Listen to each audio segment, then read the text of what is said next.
I saw my own son open the door for me, and he looked right through my face like I was a ghost. That was the moment I realized my family had erased me from their memory completely. Let me take you back to the beginning, because the only way you will understand the weight of what happened next is if you first understand the depth of what I lost.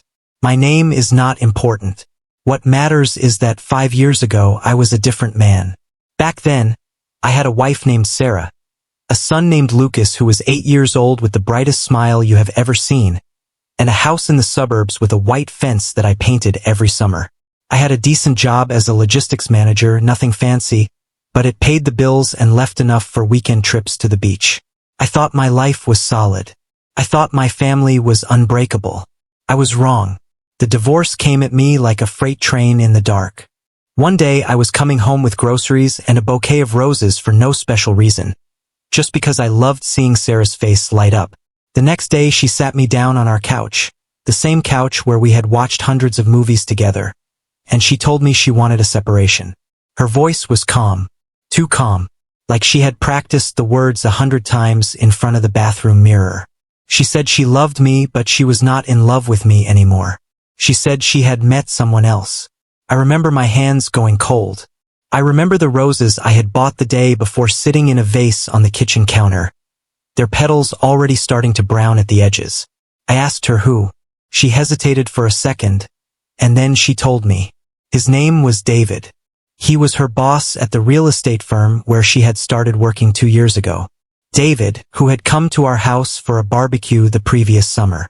David, who had held my son on his shoulders and laughed at my jokes. David, who had looked me in the eye and shaken my hand like we were friends. The betrayal did not just break my heart. It shattered my understanding of reality. I had trusted this man. I had welcomed him into my home. And all along, he had been dismantling my marriage brick by brick while I stood there like a fool, thinking everything was fine. The divorce was ugly. Sarah hired a shark of a lawyer, someone who specialized in making husbands look like villains. She claimed I was emotionally distant, that I worked too much, that I had changed after my father died. She twisted every memory we ever shared into evidence against me. The court gave her the house, primary custody of Lucas, and enough of my salary that I had to move into a tiny studio apartment with walls so thin I could hear my neighbors snoring every night. I got to see Lucas every other weekend. That was the deal. 48 hours every 2 weeks with my own son. And even those hours started to shrink because Lucas began to act strange around me. Distant. He would spend most of the visit on his tablet, barely looking up when I tried to talk to him. I found out later that Sarah and David had been telling him things about me. Little things. That I had chosen work over family. That I had not fought hard enough to keep them. That I was not someone he needed to admire. I hit bottom about 6 months after the divorce was finalized. I remember sitting in my studio apartment at 2 in the morning, staring at my reflection in a dark window. I looked like a man who had given up. My face was puffy from eating cheap fast food. My eyes were hollow. My posture was collapsed like a building that had lost its foundation. I weighed 240 pounds, most of it sadness wrapped in flesh. That night I made a decision. Not a happy decision, not an optimistic one. It was a desperate decision, the kind a man makes when he has nothing left to lose. I decided to disappear. Not literally, not in a criminal way. But I needed to become someone else, because the person I had been was dead anyway. I sold everything I owned. The furniture, the books, the old guitar I never learned to play, the wedding photos I could not bear to look at anymore. I took the money and I moved to a city 6 hours away where no one knew my name. I got a small apartment in a neighborhood that was neither good nor bad, just existing. And then I started working on myself. The weight loss did not happen overnight. It was slow, painful, and lonely. I stopped eating sugar. I stopped drinking beer. I started walking everywhere, then jogging, then running. I would run for miles through streets I did not know, past houses where strangers lived their happy lives, and I would imagine what it felt like to be them. After a year, I had lost 60 pounds. After 2 years, 80. By the time I reached my 3rd year of isolation, I had dropped 120 pounds total. I looked like a completely different person. I also grew a beard. Not a neat, trimmed beard, but a thick, wild thing that covered the lower half of my face. I let my hair grow longer than I had ever worn it. I started dressing differently too. Cheap clothes, practical clothes, the kind of outfit a working man wears when he expects to get dirty. I was not trying to hide, not exactly. I was just becoming someone who did not care about appearances anymore. Someone who had stopped trying to impress the world. The strange thing was, the more I changed on the outside, the more I started to heal on the inside. I stopped thinking about Sarah every day, then every week. Then suddenly a month would go by without her face appearing in my mind.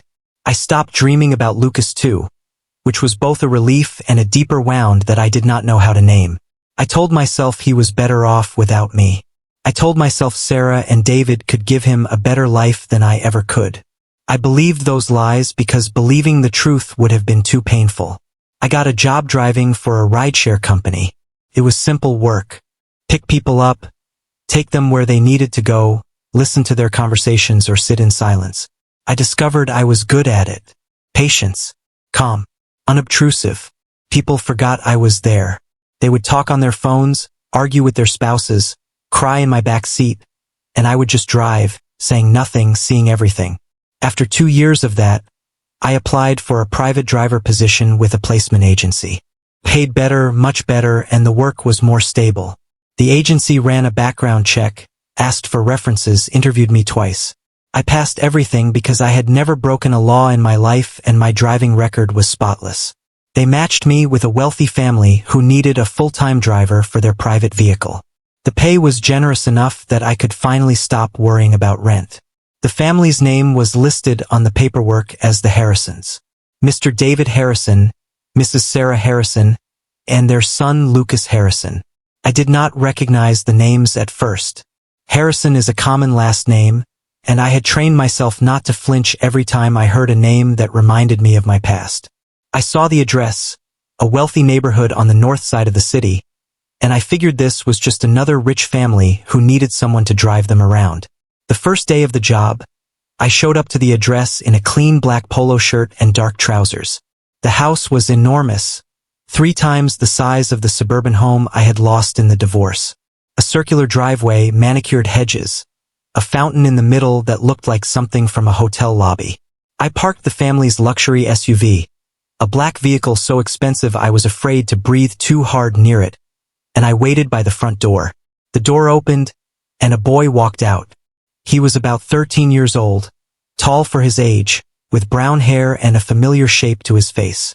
He looked at me, nodded once and said, "You the new driver?" I said, "Yes, sir," because I did not know what else to say. This boy looked like Lucas. He had the same eyes, the same curve of his jaw, the same way of tilting his head when he was studying someone. But he was older now, 5 years older, and the last time I had seen Lucas he was 8 years old and still believed in magic. I told myself I was imagining things. I told myself that many boys look alike, especially when you have spent years trying to forget the face of your own child. Then a woman came out of the house. She was wearing expensive sunglasses and a white sundress that probably cost more than my monthly rent. Her hair was shorter than I remembered, blonder too, and she had lost some weight in a way that looked surgical rather than natural. But I knew her. I knew the way she walked, the way she held her purse against her hip, the way she looked at her phone while someone else held the door for her. It was Sarah, my Sarah, the woman who had promised to love me until death parted us. The woman who had held my hand in a hospital room when my mother died. The woman who had looked me in the eyes and told me she wanted a divorce as calmly as if she were ordering coffee. She did not recognize me. She looked at me, standing there in my polo shirt with my beard and my longer hair and my thinner body, and she saw nothing familiar. No flicker of recognition. No pause of confusion. She just said, "You're the driver? We're running late. Let's go." Then a man came out behind her. David. He looked older now, heavier in the face, with gray streaks in his hair that had not been there 5 years ago. He was on his phone, talking loudly about an investment deal, and he did not even glance in my direction. He just walked past me toward the SUV like I was a piece of furniture. I opened the doors for them. I helped load their bags. I got behind the wheel and started the engine. My hands were steady on the steering wheel, which surprised me because inside my chest my heart was pounding so hard I thought it might crack a rib. They did not recognize me. None of them. My own ex-wife, the man who stole my family, and my own son looked at me and saw a stranger. I had changed so completely that I had become invisible to the people who had once known me better than anyone. We drove for about 20 minutes in silence. I took them toward the city center, where David had a business meeting and Sarah planned to do some shopping. Lucas sat in the back seat behind me, scrolling through his phone, and every time I glanced in the rearview mirror I felt a punch of grief and anger and something else I could not name. That was my son. That was my blood. And he had no idea. Then David got off his phone and said something that made my blood run cold. "Did you talk to the lawyer about the trust fund?" Sarah sighed. "I told you, David, it's locked until Lucas turns 18. There's nothing we can do until then. We need that money now," David said. His voice had an edge to it, a tightness I had not heard before. "The investment property in Florida is bleeding us dry. If we don't make the payment by the end of the quarter, we lose the deposit, and that's $500,000 gone." Sarah was quiet for a moment. Then she said, "The trust fund was meant for Lucas's education. It came from his father's side. We can't just take it." I felt my hands tighten on the steering wheel. The trust fund. My mother had set up a trust fund for Lucas before she died. She had put a significant amount of money into it, money that was supposed to pay for his college, his first car, his future. I had completely forgotten about it in the chaos of the divorce. The lawyers had never mentioned it. I had assumed it was safe, untouchable, protected. "His father sighed," David said, and he laughed. It was an ugly laugh, dismissive and cruel. "His father is a nobody. You said it yourself, Sarah." The man disappeared. He stopped fighting for visitation. He stopped calling. He's probably living in some gutter somewhere, drinking himself to death. Why should his family's money sit in a bank account for 4 more years when we need it now? Sarah did not defend me. She did not say that I had not disappeared, that I had simply stopped being able to afford a lawyer, that the court system had crushed me until I had nothing left to fight with. She just said, "We'll figure something out. Just don't talk about this in front of Lucas." But Lucas was listening. I could see his reflection in the rearview mirror. His head was tilted slightly, his eyes fixed on the back of his mother's seat. He was pretending to look at his phone, but his thumbs were not moving. He heard everything. I drove in silence for the rest of the trip. I dropped David at his office, then Sarah at a shopping center, and finally Lucas at a private school that looked more like a corporate campus than a place where children learned. Lucas got out of the SUV without saying thank you. He just closed the door and walked away, his backpack slung over one shoulder, his head down. I sat in the parking lot for a long time after he disappeared inside. My mind was racing. I had spent 5 years trying to forget my past, trying to become a new person who did not carry the weight of betrayal. And now, in the span of a single morning, that past had climbed into my car and revealed a secret that changed everything. They needed money. David's business was failing. The beautiful house, the luxury SUV, the expensive clothes, it was all built on a foundation of debt and desperation. And they were planning to steal my son's trust fund to save themselves. I could not let that happen. Not because I wanted revenge, not at first anyway. I wanted to protect Lucas. He was the one innocent person in this entire mess.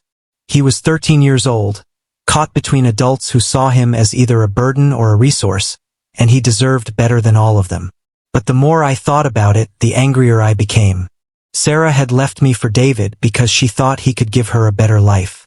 She had painted me as the villain, taken my son, taken my home, taken my dignity. And now, 5 years later, the man she had chosen was about to steal the only inheritance my son had from my side of the family. The irony was so bitter I could taste it. I decided right there in that parking lot that I was not going to walk away this time. I had walked away from my marriage, my home, my son. I had let them erase me, but I was not going to let them erase Lucas's future. I went home that night and started making calls. I contacted a lawyer who specialized in trust funds and estate law. I explained the situation without revealing my identity at first. The lawyer told me that a trust fund established by a grandparent was generally protected from parents, even from court orders unless certain conditions were met. The only way David and Sarah could access that money early was if they could prove it was in Lucas's best interest. And given that David's business was failing, it would be very hard to argue that sinking his son's inheritance into a bad investment was in anyone's best interest except his own. But there was a catch. The trust fund was managed by a bank that had been instructed to follow the directions of Lucas's legal guardians. Sarah, as his mother, had significant influence over how the money was handled. She could not withdraw it outright, but she could authorize loans against it. She could move it into investment accounts that she controlled.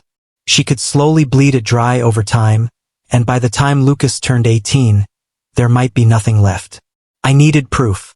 I needed to catch them in the act of trying to steal the money, and I needed to do it without them knowing who I was. The next day, I showed up for work as usual. I picked up Lucas first, then Sarah, then David. I drove them to their various destinations. I said nothing. I just listened, and they talked. They talked constantly, as if I were not there, as if I were just another part of the car like the air conditioning or the leather seats. I learned that David's business problems were worse than I had imagined. He had borrowed money from dangerous people, not criminals exactly, but investors who expected returns and who did not take excuses. I learned that Sarah was unhappy, though she tried to hide it.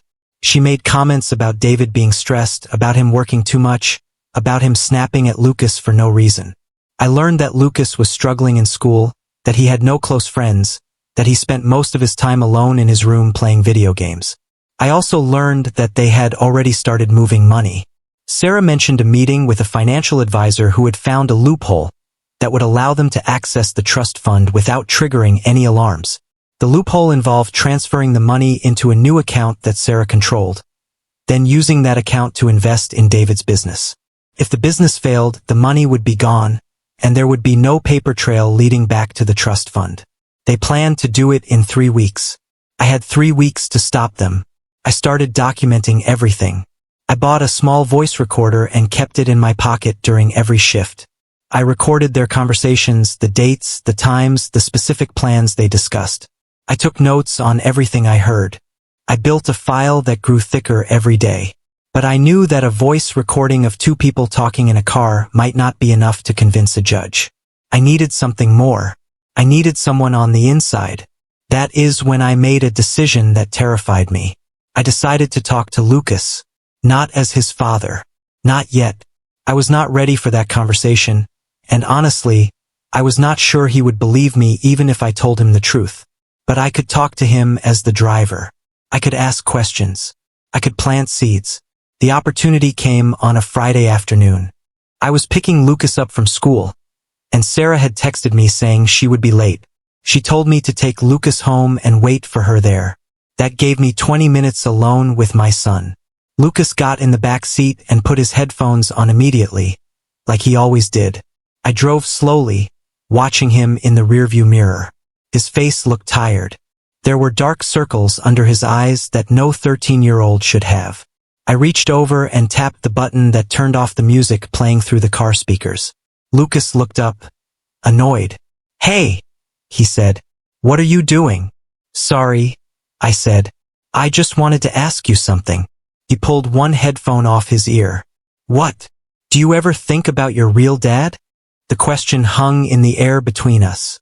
Lucas stared at me for a long moment, his expression shifting from annoyance to confusion to something I could not read. "Why do you care?" he asked. "I don't know," I said. "I guess I hear a lot of things driving people around.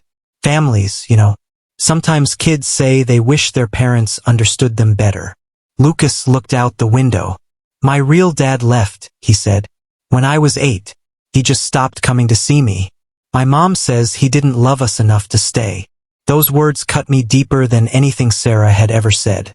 But I kept my voice steady. "Do you believe that?" I asked. Lucas was quiet for a few seconds. Then he said, "I don't know. I was 8. I don't remember much. My mom and David say he was a loser, but sometimes I think maybe they just want me to think that." He turned back to look at me, really look at me, for the first time since I had started this job. His eyes searched my face, and I felt a flicker of hope that maybe, somehow, he could see through the beard and the weight loss and the years of separation. "You kind of look like him," Lucas said quietly. My heart stopped. "What?" "I don't know. There's something about your eyes. Or maybe I'm just imagining it. My mom says I have a crazy imagination." I pulled the car over to the side of the road. Lucas looked alarmed. "Why are we stopping?" I turned off the engine. I turned in my seat to face him directly. This was the moment. The point of no return. I could stay silent and let David and Sarah steal my son's future. Or I could tell the truth and hope that Lucas was strong enough to handle it. "Lucas," I said, "my name is not the name the agency gave you. My real name is Mark. I used to live in a house with a white fence. I used to paint that fence every summer because I thought it made the house look happy. And I used to have a son named Lucas who had the brightest smile I have ever seen." Lucas's face went pale. His mouth opened, but no words came out. "I am your father," I said. "And I never stopped loving you. I never chose to leave.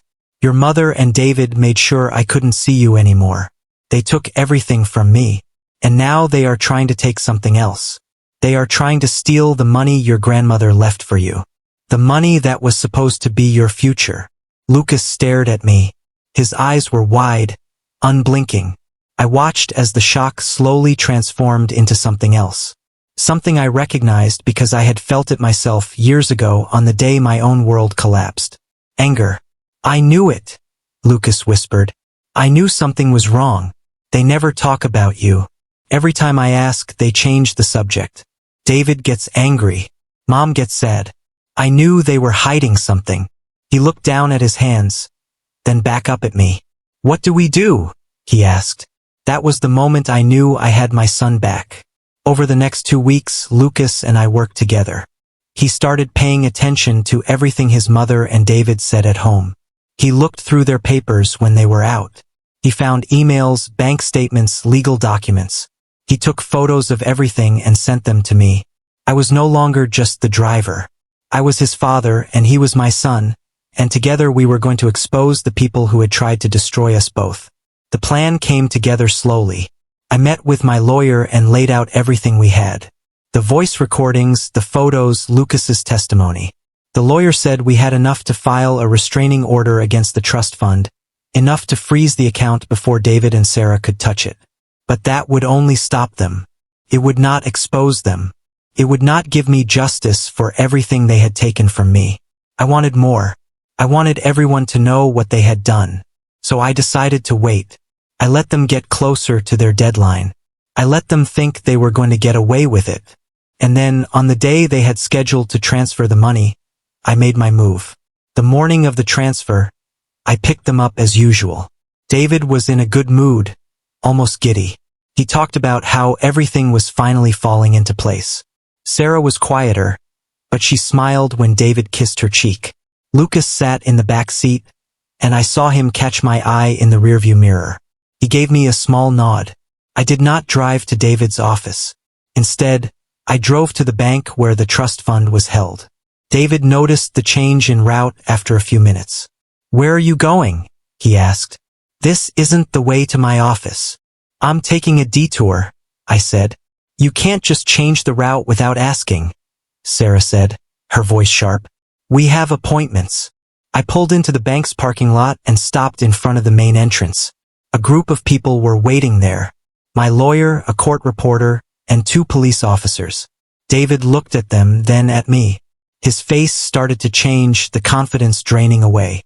"What is this?" he demanded. I got out of the SUV. I walked around to the back door and opened it for Lucas. He got out and stood beside me.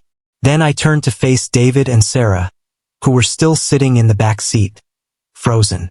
"David Harrison," I said. "Sarah Harrison. You are both being served with a restraining order regarding the trust fund of Lucas Mark Harrison. Additionally, you are being investigated for attempted fraud, embezzlement, and financial abuse of a minor."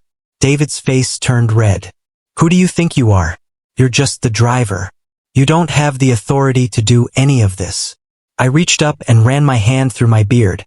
Then I looked directly at Sarah, who had gone very still, her eyes wide with dawning horror. "I'm not just the driver," I said. "Sarah, look at me. Really look at me. You knew me once. You promised to love me forever. And then you threw me away like garbage." Sarah's hand went to her mouth. "No," she whispered. "It can't be." "It is," I said. "I'm Mark, Lucas's father. The man you left for a business deal that's about to destroy everything you've built." David started shouting. He said I was lying, that this was harassment, that he would have me arrested. But the police officers were already walking toward the SUV. They opened the doors and asked David and Sarah to step out of the vehicle. The scene that followed was chaos. David screaming about his rights. Sarah crying, begging, trying to explain. Lucas standing beside me, his small body pressed against my side, watching as the people who had raised him for the past 5 years were led away. But here is the part of the story that matters most. The part one did not expect. When the officers searched David's briefcase, they found documents that went far beyond the trust fund scheme. They found evidence of money laundering, tax evasion, and fraud that stretched back years. David had been running an illegal operation out of his real estate firm, using investors' money to fund his lifestyle while cooking the books to hide the losses. Sarah had known about it. She had helped him. She had signed documents she knew were false. The trust fund was just the tip of the iceberg. David was looking at serious prison time. Sarah too, though her involvement was less extensive. And the house, the cars, the vacations, all of it had been built on a foundation of lies and stolen money. Within a week, the bank accounts were frozen. Within a month, David was arrested. Within 2 months, Sarah agreed to a plea deal that gave her a reduced sentence in exchange for testifying against him. And Lucas? Lucas came to live with me, not in my small apartment, but in a new place we found together. A modest house with a small yard and a kitchen big enough for 2 people to cook in at the same time. It was not the house with the white fence. It was something better. It was ours. The first night Lucas slept in his new room, he came downstairs at 2 in the morning. I was sitting on the couch, unable to sleep, just staring at the ceiling and thinking about everything that had happened. He sat down next to me. He was 13 years old, almost a man, but in that moment he looked like the 8-year-old I had lost. "Dad?" he said. I turned to look at him. It was the first time he had called me that in 5 years. "Yeah, buddy?" He was quiet for a long time. Then he said, "I'm glad you didn't give up." I put my arm around him, and for the first time in 5 years I cried. Not sad tears. Not angry tears. They were the tears of a man who had lost everything and then, against all odds, found the one thing that truly mattered. My son.